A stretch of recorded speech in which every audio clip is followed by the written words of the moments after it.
this is section 5.3, solving systems using substitution. I have included a bunch of images of different subs for your viewing pleasure. Okay, objective and what's the point?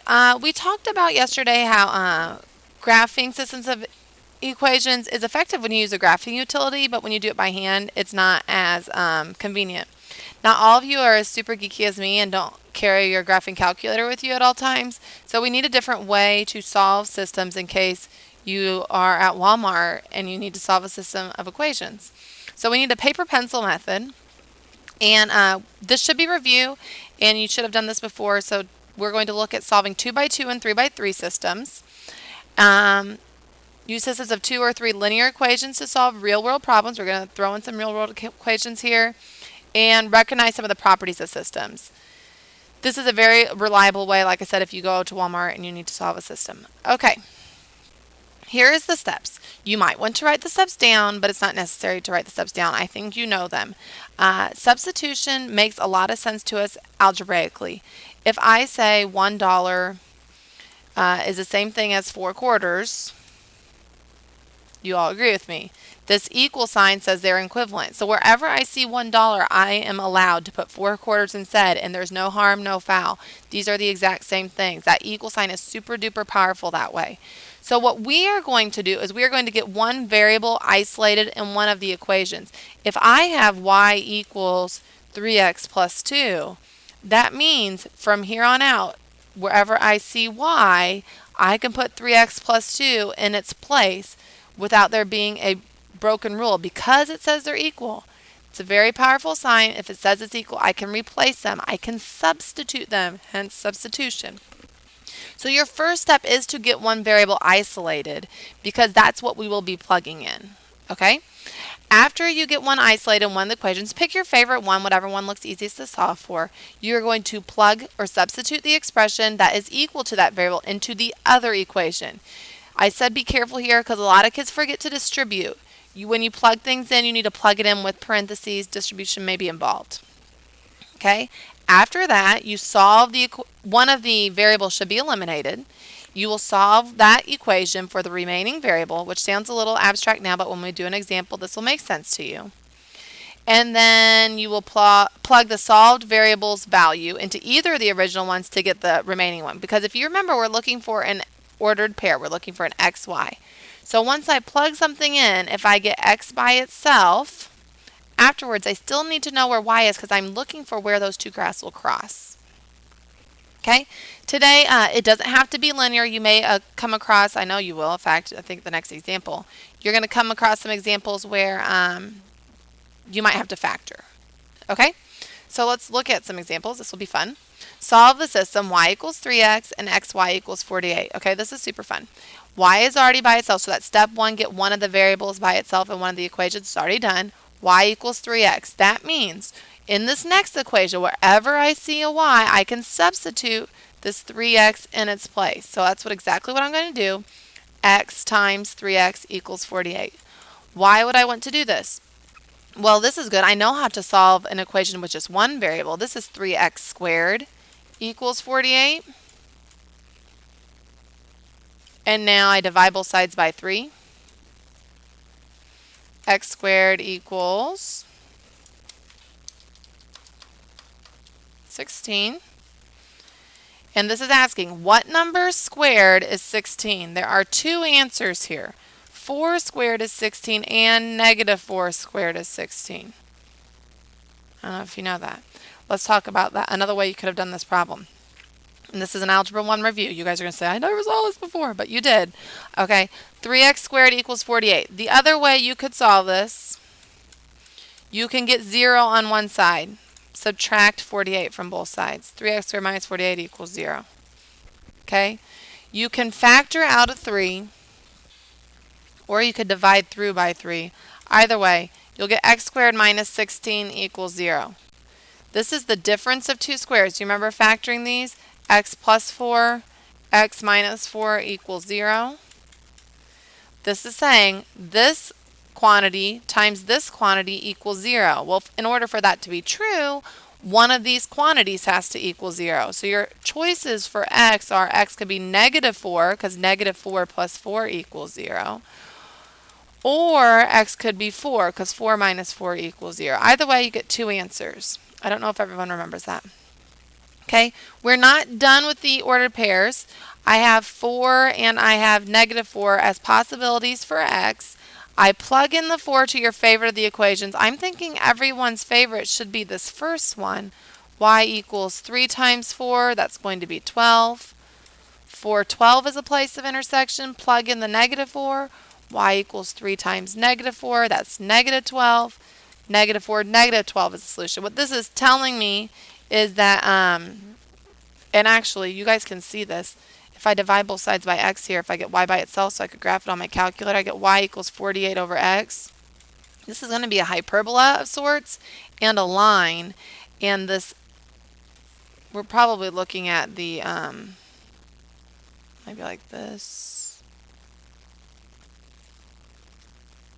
And when the line is touching it, it's touching it in two spots.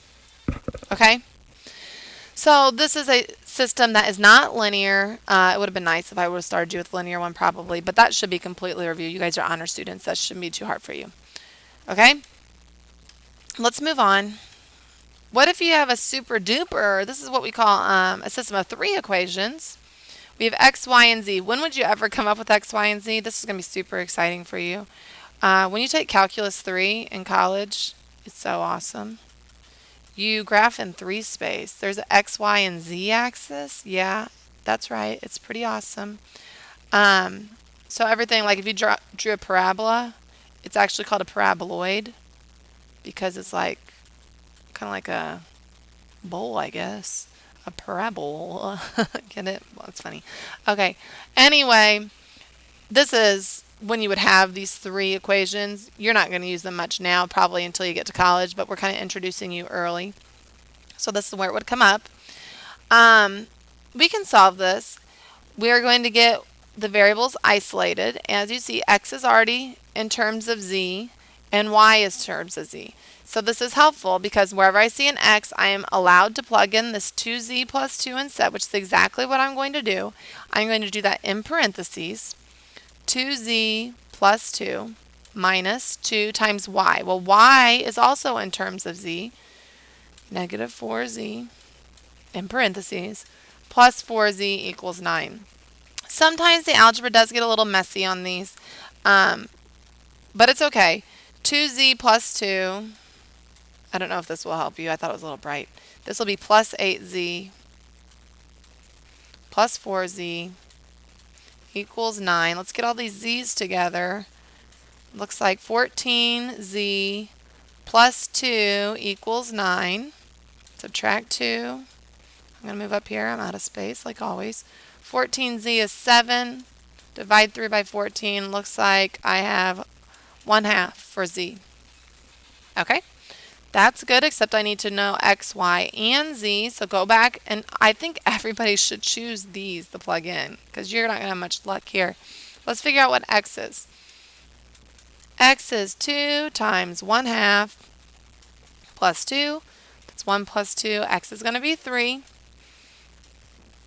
And y, -4 times 1/2. Y is going to be -2. Okay, so let's write this as an order. Oh, that was horrible. Let's write this as an order pair, and we do this x comma y comma z. Or you could write x equals 3, y equals -2, z equals 1/2. It doesn't matter. I just feel like it's a little more sophisticated to write it this way. So I'm always trying to show off. There you go. I think it's fun. I think you will too. All right. Consistent and inconsistent.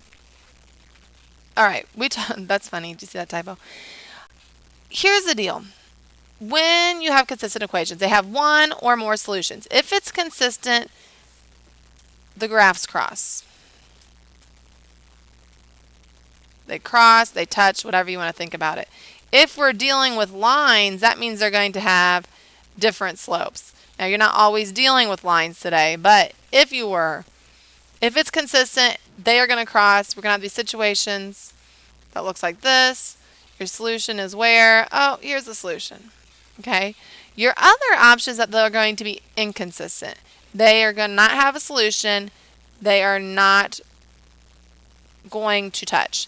I'm reminding you that the prefix in means not, impossible, I don't know, inconsistent, well, inferior. I don't know if that's one or not. But it means not, and this is no solutions. If you are dealing with lines, that means that they're going to be parallel because we're talking about things that are not going to touch. If they were lines, it would have the same slope. You are not dealing entirely with lines today. They do not touch. You could also have like a case where you have a parabola and then a line below it or something like this. So on those you would just have to check it out. But inconsistent means no solutions. If it was lines, same slope. But basically it's just telling you they're not going to touch. Okay? Your final thing it could have, and it's not listed here, and because this book doesn't push it as much, they could have dependent solutions. And that's the case if you had the same graph, like you have the one line on top of each other. We also say, infinitely many solutions because they touch everywhere. Okay? But that's just a little piece of extra information. Okay, so those are your types of solutions. Remember to check. Your solution is going to make both equations true after you plug them in. So you should take the extra moment to do so, especially if it's a test or quiz. Take that extra second. Make sure when you plug it in that it is on both lines. You could also check with your grapher. Now that you know the method of graphing, if you got y by itself, you could graph both of them and see where they cross. Make sure you did it right algebraically. Okay, substitution, soccer, go soccer. I'm proud of you. Good season this year. Okay, that's all I have. Bonjour.